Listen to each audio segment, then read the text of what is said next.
Hello students, in this lecture we will discuss about the glandular epithelium and alveolar tissues and adipose tissues. तो glandular epithelium का जो starting वाला part था जिसमें हम सारे एपिथेलियल टिश्यू ऑलरेडी स्टडी कर चुके हैं लास्ट लेक्चर में। तो ग्लैंडुलर एपिथेलियम के अंदर सबसे पहले हमें ग्लैंड्स की डेफिनेशन पता होनी चाहिए। ग्लैंड्स होती क्या है? तो ग्लैंड्स सेल्स का वो कलेक्शन होता है जो कुछ प्रोड्यूस करता है, जो कुछ सीक्रेट करता है। Glands are the collection of cell which are secretory, which are producing in nature. तो ग्लैंड्स का क्लासिफिकेशन करते हैं डिफरेंट बेसिस पे, लेकिन हम यहाँ पे पढ़ेंगे on the basis of ducts only.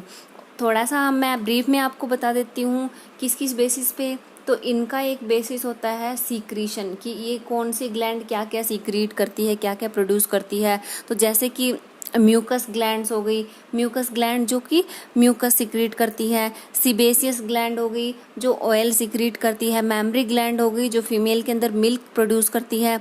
Sweat gland जो हमारे स्वेट को प्रोड्यूस करती है। वैक्स ग्लैंड जो हमारे ईयर के अंदर वैक्स होती है वो प्रोड्यूस करती है। ठीक है, तो हम अब आगे पढ़ेंगे on the basis of duct, कि डक्ट के बेसिस पे जो ग्लैंड्स है वो कितने टाइप्स की होती है। तो डक्ट्स के बेसिस पे ग्लैंड 3 टाइप्स की होती है। First is exocrine, endocrine and heterocrine glands.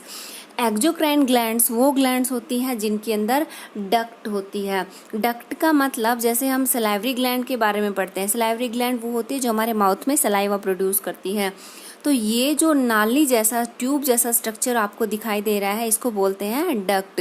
ऐसी ग्लैंड्स जिनका डक्ट होता है। अब ये जो सलाइवरी ग्लैंड है ये अपना सीक्रेशन सलाइवा है यहाँ पे प्रोड्यूस करेंगी और इस डक्ट से होते हुए टारगेट ऑर्गन तक पहुंचाती है। ठीक है, तो इन ग्लैंड्स को ग्लैंड्स विद डक्ट कहा जाता है। चाहे वो लीवर हो, चाहे वो सलाइवरी ग्लैंड हो, चाहे वो मेमरी ग्लैंड हो, चाहे वो स्वेट ग्लैंड हो। ठीक है, second is endocrine glands. Endocrine glands are also known as ductless gland. जिन ग्लैंड्स की डक्ट नहीं होती तो ये अपना सीक्रेशन कैसे रिलीज करेंगी? ये अपना सीक्रेशन डायरेक्टली ब्लड में रिलीज करती है। जितनी भी ग्लैंड्स हार्मोन सीक्रेट करती है, ठीक है, हार्मोन्स प्रोड्यूस करती है, वो सारी ग्लैंड्स कौन सी होती है? Endocrine glands. ठीक है, third is heterocrine gland. Heterocrine glands वो होती हैं which act as both exo and endocrine gland. एक ग्लैंड एक्सोक्राइन और एंडोक्राइन दोनों की तरह कैसे एक्ट करेगी? तो एग्जाम्पल भी देख लेते हैं। पैनक्रियाज, पैनक्रियाज इसका एग्जाम्पल है। देखो, पैनक्रियाज के अंदर कुछ सेल्स होती हैं, तो उन सेल्स में एक पार्ट होता है एक्सोक्राइन और एक पार्ट होता है एंडोक्राइन। तो पैनक्रियाज का मान लेते हैं ये एक्सोक्राइन पार्ट है और जो अंदर वाला है दिस इज एंडोक्राइन पार्ट। तो एक्सोक्राइन पार्ट सीक्रेट करता है एंजाइम्स। ठीक है, पैनक्रियाटिक जूस बनाता है जिसके अंदर एंजाइम्स होते हैं। और एंजाइम्स कौन कौन से? ट्रिप्सिन, लाइपेज, अमाइलेज, जो कि फूड के ब्रेक डाउन में हेल्प करता है। आपने 8th क्लास में डाइजेशन पढ़ा है ना, जो कि फूड के डाइजेशन में बहुत इंपॉर्टेंट रोल प्ले करते हैं। दूसरे जो हार्मोन्स होते हैं, मतलब जो एंडोक्राइन पार्ट होगा वो क्या रिलीज करता है? हार्मोन रिलीज करता है। अब ये हार्मोन्स कौन कौन से हैं? इंसुलिन एंड ग्लूकागोन हार्मोन्स है। इंसुलिन हार्मोन और ग्लूकागोन हार्मोन का फंक्शन है जो हमारे ब्लड के अंदर ग्लूकोज मतलब जो शुगर लेवल है उसको मेंटेन करना। मेंटेन कैसे करते हैं? जैसे जो ग्लूकोज है, जैसे हमने फोटोसिंथेसिस पढ़ा हुआ है, तो प्लांट्स के अंदर जो एक्स्ट्रा फूड होता है उसको स्टार्च की फॉर्म में स्टोर कर लिया जाता है। हम जो ग्लूकोज खाते हैं, ठीक है, हमने फूड ग्लूकोज की फॉर्म में लिया, उसको ग्लाइकोजन के अंदर स्टोर कर लिया जाता है। देखो, प्लांट के अंदर जो एक्स्ट्रा फूड होगा वो स्टार्च की फॉर्म में स्टोर किया जाता है, लेकिन एनिमल्स ह्यूमन बीइंग के अंदर जो एक्स्ट्रा फूड होगा, एक्स्ट्रा जो ग्लूकोज होता है उसको ग्लाइकोजन की फॉर्म में स्टोर कर दिया जाता है और ये काम होता है इंसुलिन का। लेकिन मान लो कई बार हम फास्ट करते हैं, हम खाना नहीं खा पाते, तो हमारी बॉडी की जो फैट है वो एनर्जी, हमारी बॉडी उसी से तो एनर्जी लेगी, तो ग्लाइकोजन ग्लूकोज में कन्वर्ट हो जाता है और ये ग्लाइकोजन को ग्लूकोज में कन्वर्ट करने का काम होता है ग्लूकागोन हार्मोन का।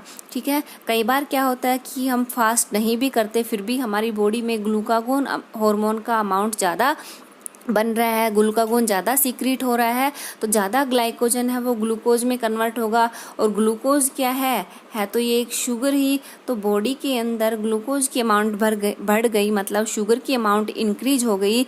That condition is known as diabetes. तो उस कंडीशन में हमारी बॉडी ज़्यादा इंसुलिन प्रोड्यूस करने की कोशिश करती है, लेकिन अगर ज़्यादा इंसुलिन प्रोड्यूस नहीं कर पाती तो फिर इंसुलिन के इंजेक्शन लेने पड़ते हैं। ठीक है, ग्लैंडुलर टिश्यू यहाँ पे ख़त्म होते हैं।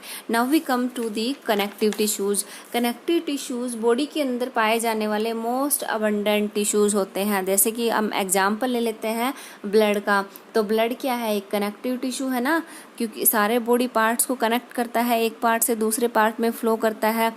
तो ये मोस्टली सबसे ज़्यादा पाए जाने वाले टिश्यूज़ होते हैं और बॉडी में वाइडली डिस्ट्रीब्यूटेड होते हैं। अब आते हैं इसके टाइप्स पे। तो first of all we will study about the loose connective tissue. Loose connective tissue मतलब they are loosely arranged, body के अंदर लूजली अरेंज्ड होते हैं।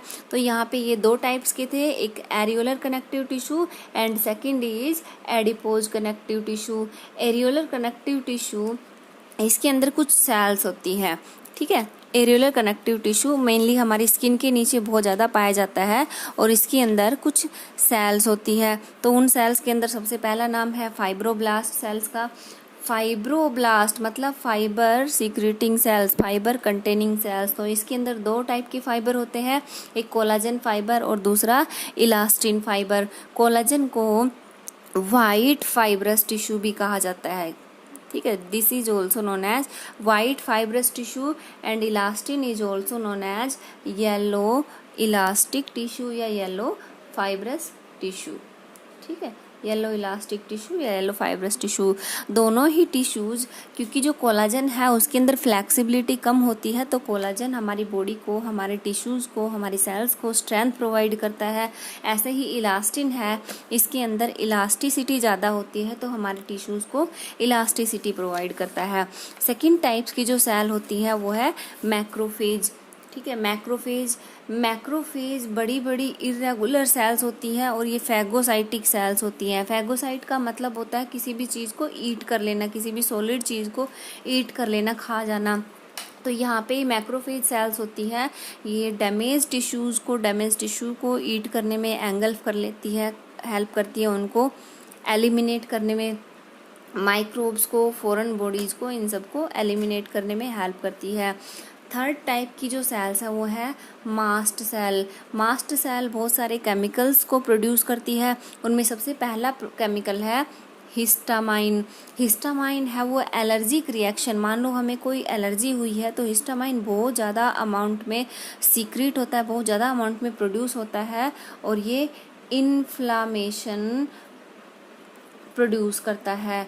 इन्फ्लामेशन का मतलब एलर्जी की वजह से कोई रेडनेस, कोई स्वेलिंग होती है, उसको इन्फ्लामेशन बोलते हैं। Inflammation is not a disease, it is the sign of a disease. एक सिग्नल होता है, एक सिंबल होता है, एक साइन होता है कि एलर्जी हुई है। ठीक है, सेकंड जो केमिकल है वो है हिपेरिन। हिपेरिन ब्लड क्लॉटिंग को प्रिवेंट करता है, so it is a anti coagulant. Blood coagulation का मतलब होता है ब्लड की क्लोटिंग हो जाना, ब्लड की गांठें बन जाना, और एंटी कोगुलेशन का मतलब होता है ब्लड क्लोटिंग को ख़त्म कर देना। नंबर थर्ड टाइप की जो सेल होती है वो होती है प्लाज्मा सेल्स। ठीक है, ये जो सेल्स हैं वो एंटीबॉडीज़ प्रोड्यूस करती है। प्लाज्मा सेल्स एंटीबॉडीज़ प्रोड्यूस करती है। एंटीबॉडीज़ कैसे प्रोड्यूस करती है कि ये बी लिम्फोसाइट्स और टी लिम्फोसाइट्स कंटेन करती है। ठीक है, ये सेल जो बी लिम्फोसाइट्स और टी लिम्फोसाइट्स होते हैं, इनको हम आगे पढ़ेंगे WBCs के अंदर। तो ये एंटीबॉडीज़ को प्रोड्यूस करने में हेल्प करती है। नेक्स्ट जो सेल्स है वो है फैट सेल। दूसरी और चीज़, ये प्लाज्मा सेल्स जो होती है इनके अंदर मेमोरी सेल्स भी होती हैं। मेमोरी सेल का मतलब कि अगर मान लो हमने कोई वैक्सीनेशन लिया है। वैक्सीनेशन, मान लो बचपन में हमें बहुत सारी वैक्सीन्स मिलती है, तो मेमोरी पे ही काम करती है, मेमोरी के ऊपर ही, मेमोरी के बेसिस पे ही काम करती है। कैसे कि हमने बचपन में बीसीजी का वैक्सीन लगवाया है। बीसीजी का वैक्सीन मेनली टीबी के लिए होता है। तो बीसीजी का वैक्सीन लगवाने के बाद जब टीबी का बैक्टीरिया ट्यूबरकुलोसिस, माइकोबैक्टीरियम ट्यूबरकुलोसिस कभी भी हमें इन्फेक्ट करेगा, तो इन सेल्स को याद रहेगा कि ये जो पैथोजन है ये हमारी बॉडी में पहले भी आ चुका है, क्योंकि जो भी वैक्सीन होती है उसके अंदर जो पैथोजन है वो वीक फॉर्म में होता है। ठीक है, ये वैक्सीनेशन का जो प्रोसीजर है ये हम वैक्सीनेशन में पढ़ेंगे 4th चैप्टर में। नेक्स्ट जो सेल्स हैं इसकी फैट सेल्स होती हैं, जो ये नेचुरल फैट का डिपोजिशन करने में हेल्प करती है। अब आते हैं फंक्शंस ऑफ एरियोलर टिश्यूज़। तो एरियोलर टिश्यूज़ जो है ये स्किन के नीचे बहुत ज़्यादा अमाउंट में पाए जाते हैं, एपिडर्मल लेयर के बिलो बहुत ज़्यादा अमाउंट में पाए जाते हैं, जिसकी वजह से हमें मतलब कभी भी एलर्जी होती है तो हम पूरी बॉडी पे कहीं पे भी एलर्जी हो सकती है, क्योंकि एरियोलर टिश्यू बॉडी के हर एपिडर्मल लेयर के नीचे पाए जाते हैं। कोलाजन फाइबर होते हैं जो कि टेंसाइल स्ट्रेंथ का मतलब मैंने आपको कोलन काइमा के बारे में बताया था कि ये जो लीफ होते हैं इसको टेंसाइल स्ट्रेंथ मतलब कि एक इलास्टिसिटी और एक फ्लेक्सिबिलिटी प्रोवाइड करते हैं। और इलास्टिन तो मेनली इलास्टिसिटी और फ्लेक्सिबिलिटी के लिए ही है। हिपेरिन मैंने आपको अभी बताया जो ब्लड क्लोटिंग को रोकता है। ठीक है, नेक्स्ट जो टिश्यूज है वो है एडिपोज कनेक्टिव टिश्यू। इनको कॉमनली फैट कहा जाता है। इनमें 2 टाइप्स की सेल्स होती हैं, एडिपोसाइट्स एंड फाइब्रोब्लास्ट। एडिपोसाइट्स जो सेल्स होती हैं वो लार्ज सेल्स होती है। ठीक है, इनके अंदर एक बड़ा सा फैट का ग्लोब्यूल होता है, फैट की लेयर होती है, और जो न्यूक्लियस है उसको और पेरीफेरी की तरफ, साइटोप्लाज्म और न्यूक्लियस को पेरीफेरी की तरफ शिफ्ट कर दिया जाता है। ठीक है, टाइप्स एडिपोसाइट्स है वो फैट स्टोरिंग सेल्स होती हैं, और फाइब्रोब्लास्ट है वो फाइबर सिक्रेटिंग सेल्स होती हैं। अब ये जो फैट सेल्स है वो 2 टाइप्स की हैं। First is yellow fat and second is brown fat. Yellow fat है वो स्किन के नीचे और ऑर्गन्स के अराउंड मिलता है। इसका फंक्शन है इंसुलेशन प्रोवाइड करना, एनर्जी प्रोवाइड करना स्किन में, और जो ऑर्गन्स की चारों तरफ फैट प्रेजेंट होती है वो ऑर्गन्स को प्रोटेक्ट करती है। ब्राउन फैट का जो कलर है ब्राउन माइटोकॉन्ड्रिया की वजह से होता है। माइटोकॉन्ड्रिया के अंदर आयरन है जिसकी वजह से वो ब्राउन कलर दिखाई देता है। ब्राउन फैट्स मेनली इन्फेंट्स मतलब जो नवजात शिशु होते हैं, छोटे बच्चे होते हैं, उनके अंदर मिलती है, लेकिन जैसे जैसे वो बड़े होते जाते हैं ये येलो फैट में चेंज हो जाती है। Now we come to fibrous connective tissues. ठीक है, fibrous connective tissue, loose connective tissue is completed and fibrous connective tissue के अंदर टेंडन्स और लिगामेंट्स 2 टाइप्स के टिश्यू होते हैं। तो टेंडन्स जो होते हैं वो वाइट फाइब्रस टिश्यूज होते हैं, वाइट फाइब्रस टिश्यूज होते हैं and they connect bone to bone, bone को मसल्स से कनेक्ट करते हैं। ठीक है, कनेक्ट बोन टू मसल्स। ठीक है, जैसे ये बोन है और यहाँ पे ये मसल है, तो ये टिश्यूज हैं ये बोन को मसल से कनेक्ट करेंगे। इसके अंदर कोलाजन ज़्यादा होता है और इलास्टिन कम होता है, लेकिन जो लिगामेंट्स हैं ये कनेक्ट करते हैं एक बोन को दूसरी बोन से। ठीक है, they connect one bone to another bone. ठीक है, इसको TBM से भी लर्न कर सकते हो आप, TBM। लिगामेंट्स है वो बोन को बोन से कनेक्ट करते हैं, लेकिन यहाँ पे ज़्यादा इलास्टिन होता है और लेस कोलाजन होता है। ठीक है, ये फ्लेक्सिबिलिटी और इलास्टिसिटी प्रोवाइड करता है। यहाँ पे ये पिक्चर है, तो ये मसल है, this is the muscle, and ये बोन है, टेंडन है जो कि बोन को मसल से कनेक्ट कर रहा है, और ये एक बोन है, ये एक बोन है। ये वाला जो टिश्यू है this is ligament which is connecting one bone to another bone. ठीक है, तो ये थे हमारे fibrous connective tissue. I hope आपको समझ आ गया होगा। नेक्स्ट लेक्चर में हम फ्लूइड कनेक्टिव टिश्यू पढ़ेंगे जिसमें हम ब्लड और लिम्फ पढ़ेंगे।